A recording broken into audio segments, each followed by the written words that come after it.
Good afternoon, Are you everyone. there? It's Shamila Ramjawan coming to you from the Red Corner Chat. This afternoon, I get to speak to a lovely lady called Mehreen M.E.A. Cassimjee from South Africa. Mehreen is a CEO, founder of the M.E.A. company, an international motivational speaker, an empowerment specialist, director for various NGOs, humanitarian activist. Hello, Mehreen. How are you doing today? Hello, Shamila. I'm very well, thanks. And you? I'm great, thank you. Thank you so much for requesting to come on the platform. It's wonderful having you here today. I just want to know a little bit about you. Do you maybe want to tell the audience a little bit about who Mehreen Cassimjee is? Well, I think we start off with Mehreen is a daughter. Mehreen is I'm also, obviously, I'm a wife. I'm a mother. I'm an academic. I have my own business, so a businesswoman. And I belong to lots of different entities that do lots of community work. Humanitarian activism is mainly part of that. And I have lots of different portfolios. I love speaking, I lecture, I do workshops, etc. So there's a lot about me, but that's all entailed in what I do now, yes. So a woman that wears many hats. So we're going to just start from the very outset. I just want to know a bit about your background. Where you're from? You know, the province, a little bit about that, your schooling. Okay, so I'm from KwaZulu-Natal, born in Pietermaritzburg, so PMB girl. Yay! Currently living in Durban. Yay! So we PMBs are doing it for ourselves. Yes. Yeah, so I live in Durban currently. School-wise was obviously all in Pietermaritzburg. I then went to the UKZN in PMB, which is where I did the BA and the law, and then I moved on to Pretoria. And at WITS is where I did my forensics, the financial forensics, and then I moved on to do psychology through UNISA. And still that, well, up until now, it's, you know, learning is an everyday thing for me. I don't think I can ever stop. But that academia just keeps going, and the more I learn, the more I can give off to people, and that's where I'm at the moment.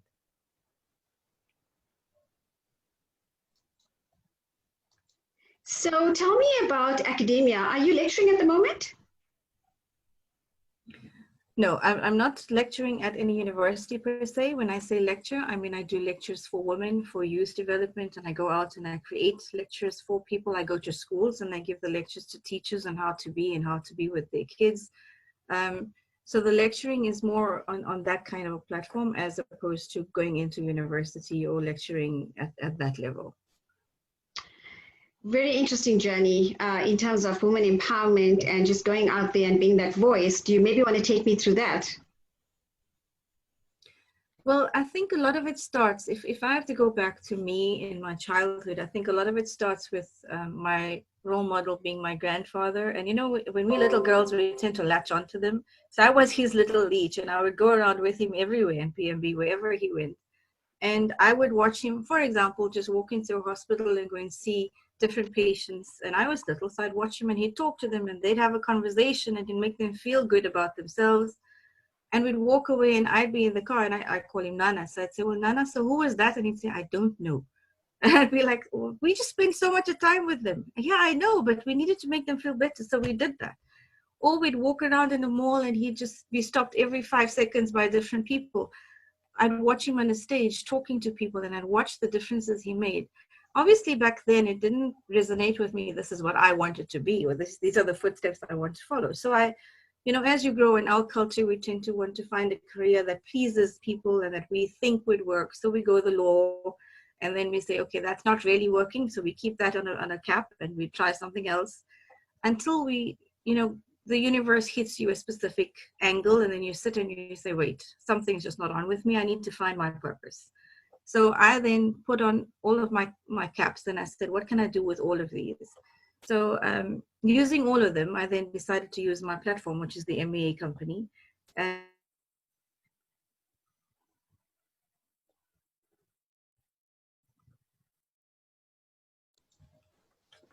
yeah, so basically what I did was I put all of my caps into one and I said to myself, what can I do with everything that I know? And of course, life hit me a curveball, which started this journey of empowerment. And that curveball was an accident where I was crippled, literally. where I was told I wouldn't be able to walk again. I wouldn't be able to be a mother. I wouldn't be able to have a child. And I obviously today walk and I am a mother. So the medicine was there and they had their report, and I obviously had the mind journey of myself to try and pull myself out of that. And that's when I realized, you know what, there's a little bit more to life than just having an office and going to it and making some kind of money and an income and making this and that happen. I felt there had to be that link, and I wanted to find that. So that was I drove into that passion. And I realized that that balance between you and your mind and who you are and your being and what you're giving off and what you're taking back from the universe and what you can really do with it is what is paramount to me. And then, of course, you do some soul searching. And I learned to walk again, and I learned how to find me again. And the me that I found was not somebody who was office-based. The me that I found was somebody who was very linked to that little girl who used to walk around with her grandfather.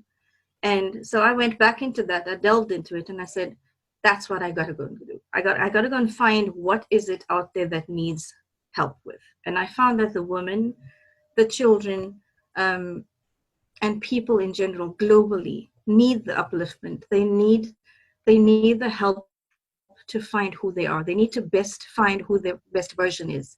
And once that happens, it has a catalyst effect to everybody else. And that's where I'm at now. Very, that's very how the interesting. empowerment came up. Very interesting, and well done on your recovery, because you've done so well. I think it's all about mindset as well, you know, changing your mindset, because you knew you could recover and you knew you could walk again. So that I think it's just of course, self-motivation and self-empowerment. So Mehreen, I noticed that you linked to lots of NGOs. What exactly do you do with them, and how are you linked? And is it a collaboration, or what is it? If you just want to take me through that.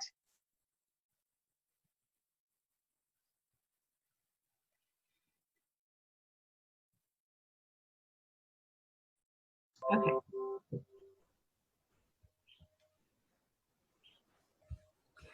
Okay, so what the NGOs that I belong to, the first one I co-founded was Helping Hand Social Society, and that I do with my husband.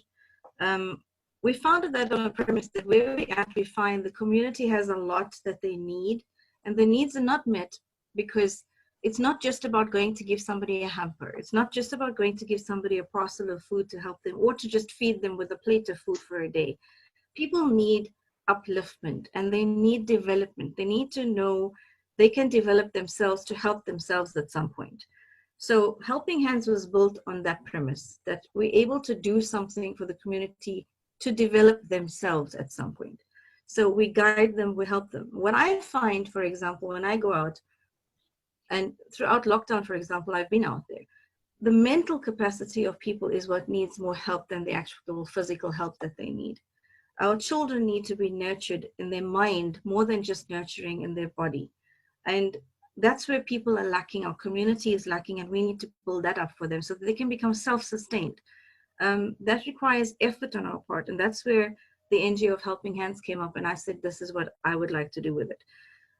Obviously, then with the work that we do, there are other NGOs that find that they need your assistance. So the other one that I can talk about is Muslim Relief Alliance, and they not just for Muslims, they for everybody.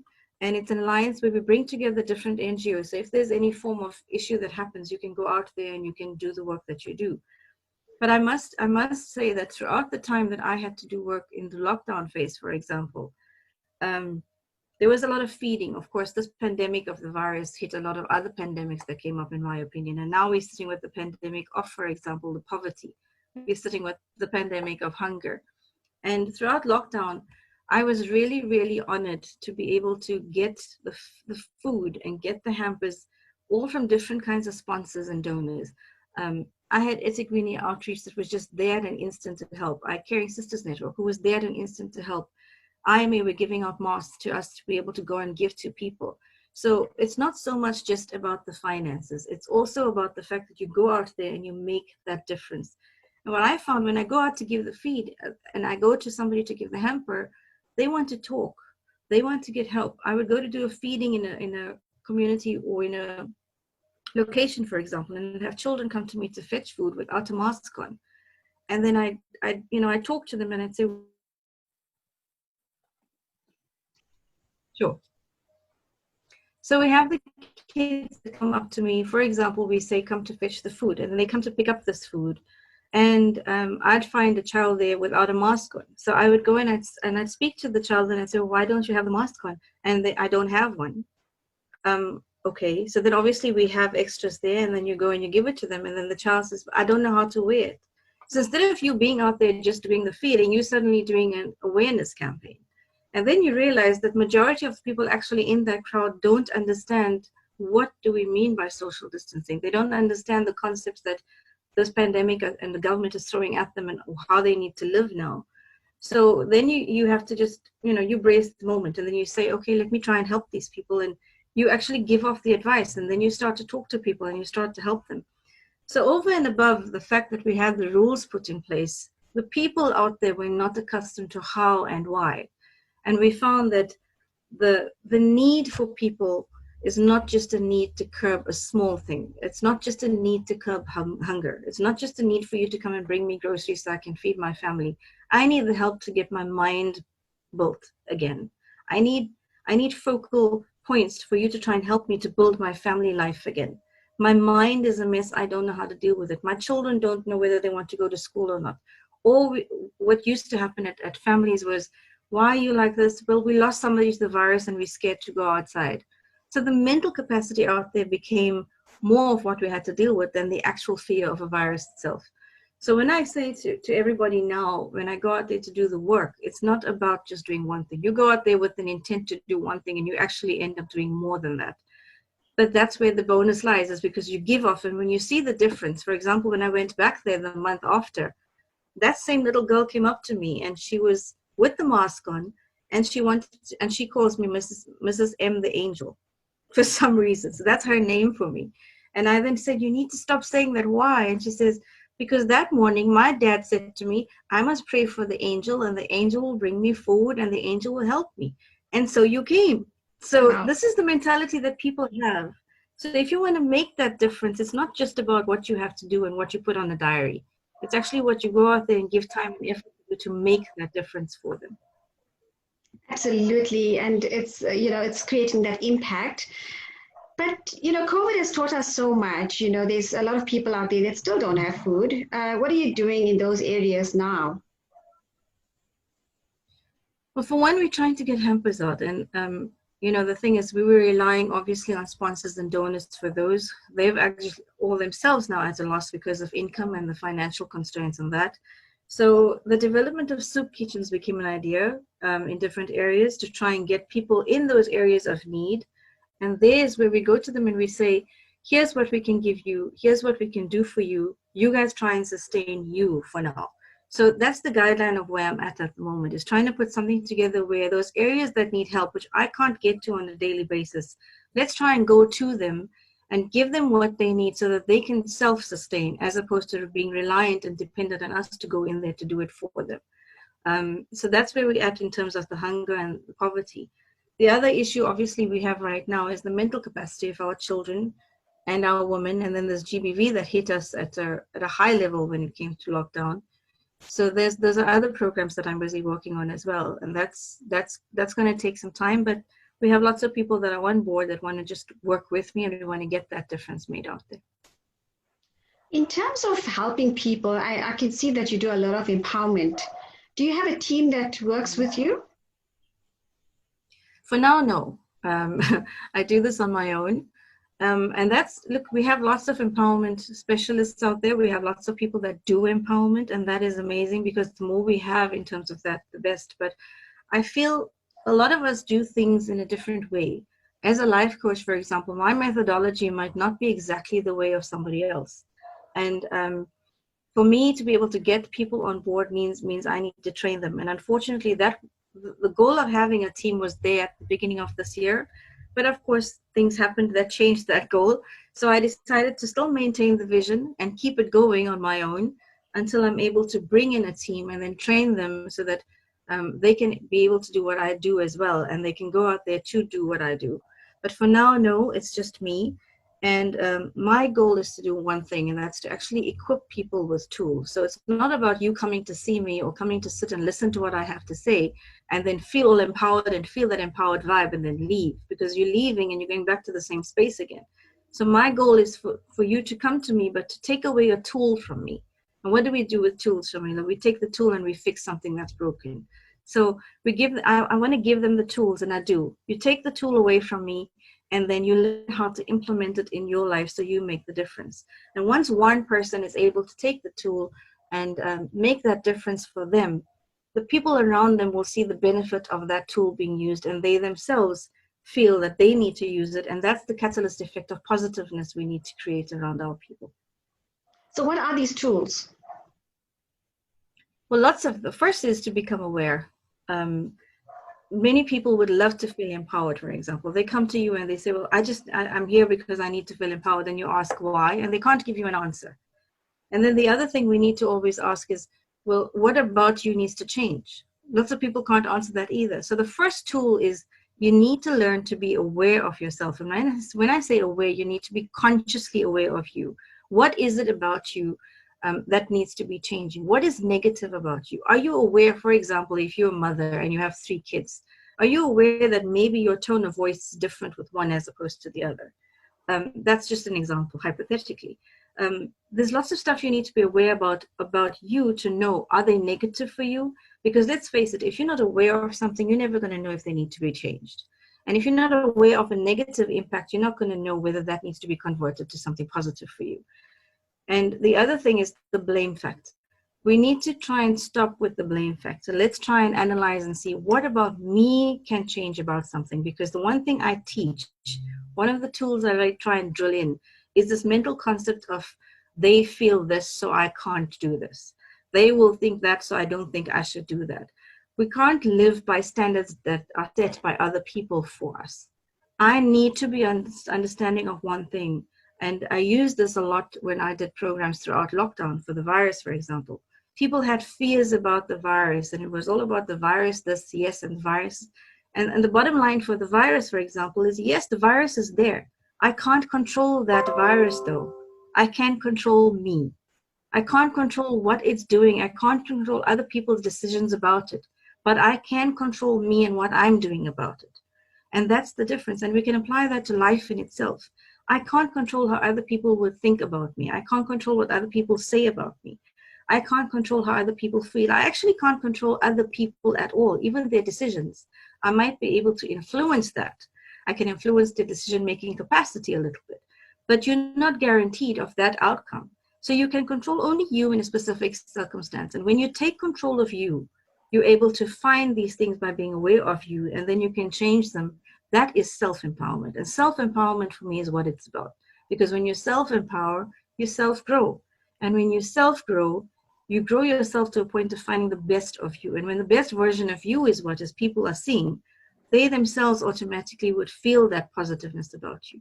And then they themselves would try and change to find the best of them. That's what we need to build everybody else. Do you think that you succeed in what you're doing? Do people actually take heed to what you teach them? I know, the one thing we say is we can advise people, but we can't tell them what to do. But do you think that people are actually listening to what you say? I think they are, because I've seen the difference. I've seen the difference in some of the children, for example. I've seen the difference in some of the teenagers and their mindsets and how they've changed. I've seen differences in women who come from abused homes and how you train them and you train the mindset, where even the abuser changes his mind frame and his mindset, and it actually doesn't deter the family and it actually grows them. So it does work. However, you do have certain people in society, for example, who have this misconception of empowerment. I don't know if it's culture-based perhaps, where they feel that if you're women especially and you're going to become empowered, then that means you're going to be you're going to lose your respect for people and you're going to be speaking out of turn, and it's a cultural thing. And I just say to them, but then do you understand empowerment in itself? Because empowerment is a word we know now. But for me, Shamila, empowerment has been there from back then. If we look at mom and grandmom and every other person in our family and our history, even culture-wise, we look at women in our history, These women would wake up and they do everything they could. They sustain their families, sustain their homes, sustain their marriages and their spouses. That is empowerment in itself. And the fact of the matter is, do you realize that that is how empowered you are as a woman? You're doing this on a daily basis. Empowerment is not about having a certificate. You can have many degrees. My philosophy is me. I use me as an example in what I teach all the time because I know it works for me. So I always say it's wonderful that I have the certificates from degrees and I have the certificates for this and for that. For me, though, the worth of that piece of paper is what I give off of it. What does somebody reap a benefit of from that piece of paper? And that's where that sits. So I do see the difference. I think we do need to create more of the mind frame of, if I'm empowered, it doesn't mean I'm powerful. You're not powerful over others. Empowerment is about you being powerful over yourself, taking control of you first and yourself. And that is what it's about. So yes, I have seen the difference. I've seen it. I've seen the positive changes. There are people, I do comeback sessions, for example, and I always want to make sure things are okay. So I have seen it work. It can work, and it does work. And which areas in Durban do you work in? For now, it's Chatsworth. Majority of the areas, wherever I need to get called to, I do go out to. There's other areas like Welbedat, which is it's an area that's really lapsed and it needs a lot of help and attention. Different units around the Chatsworth area as well. And of course, we're trying to reach out to every other area as well that needs help throughout KZN.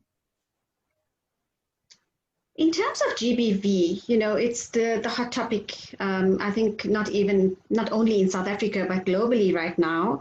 And I think COVID-19 has come and just made it worse because, a lot of countries had the hard and fast lockdown measures in place.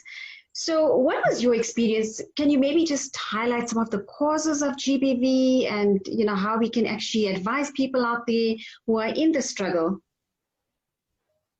But I think for us in South Africa, if we have to look at lockdown, for example, in that first week, I think the South African Police Services had about 87,000, if I'm not mistaken, stats-wise, of calls that came in for GBV matters. So by the third or fourth week of lockdown, we were inundated with, I think, over 130,000 calls for GBV. So that alone tells you something. And for me, Shamila, the point is, those are just the women that were able to make that call, or brave enough to make the call. What about those women who didn't make the call or are scared to do it? But what I did find in that time is when we go out, there's a couple of things. One is you go to these homes at whatever time you get called out, and you obviously remove the victim and you remove the children, and you do whatever you need to do in terms of taking them to safety houses, etc., etc. And then 2 or 3 days later, after doing everything you need to, the worst thing happens is that, well, we don't know whether it's worse, but what happens is they go back. The same victim that you went and took out of there, and you. Okay.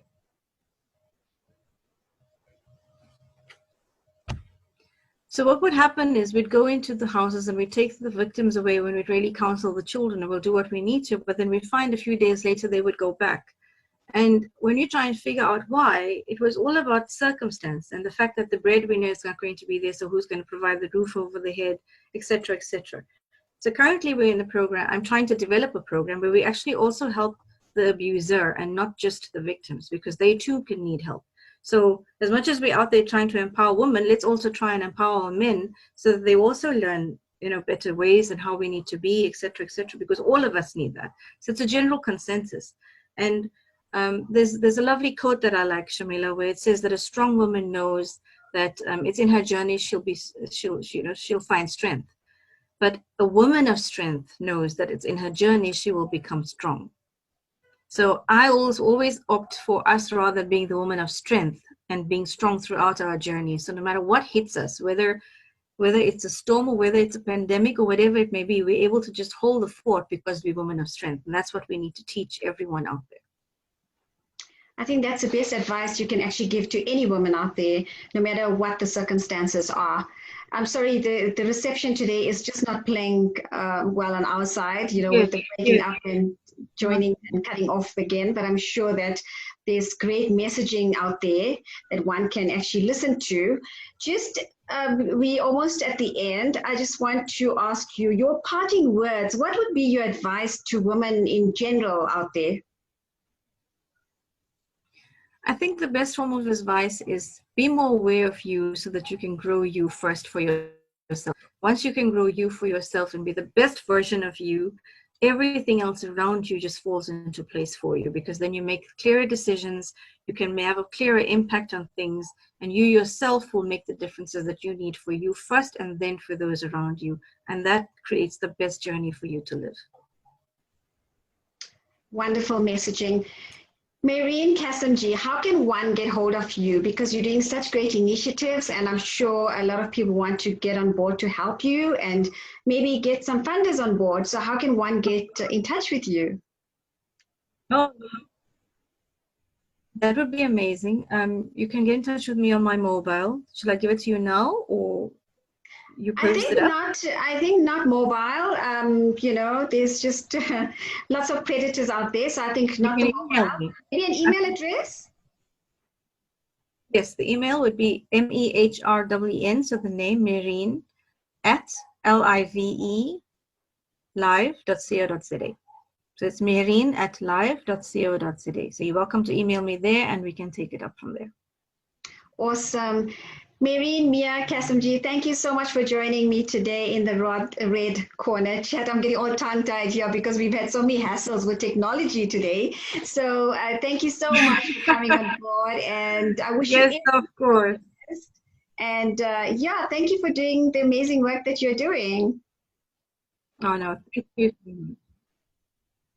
And I wish you all the best. Thank you so much, and thank you so much for the platform. And I wish you the best as well. And thank you for being you. That's important. It's only a pleasure. Take care.